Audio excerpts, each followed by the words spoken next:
छत्रपती संभाजीनगरमध्ये आदर्श पतसंस्था ठेवीदारांचं जिल्हाधिकारी कार्यालयासमोर आमरण उपोषण. ठेवीदारांच्या मृत्यूला जबाबदार असणाऱ्यांवर सदोष मनुष्यवधाचा गुन्हा दाखल करा. इम्तियाज जलीलांची मागणी. मुख्यमंत्री देवेंद्र फडणवीस 20 ते 24 जानेवारी दरम्यान दाऊस दौऱ्यावर. वर्ल्ड इकॉनॉमिक फोरमच्या वार्षिक कार्यक्रमात फडणवीस सहभागी होणार.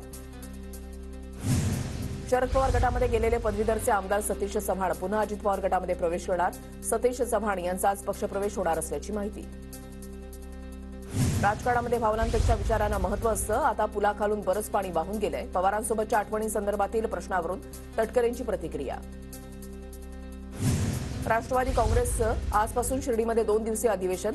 अजित पर्व दिशा विकासाची पुरोगामी विचारांची असं अधिवेशनाला नाव. छगन भुजबळ उपस्थित राहणार. तटकरेंची माहिती. राष्ट्रवादीच्या अधिवेशनाला छगन भुजबळ उपस्थित राहण्याची शक्यता, तर मंत्री धनंजय मुंडे अधिवेशनाला उपस्थित राहणार असल्याची माहिती. बीएमसीच्या केईएम रुग्णालयाच्या शताब्दी वर्षानिमित्त कार्यक्रमाचं आयोजन. मुख्यमंत्री फडणवीसांच्या हस्ते रुग्णालयाच्या कर्मचारी भवन या 21 मजली इमारतीचं भूमिपूजन होणार.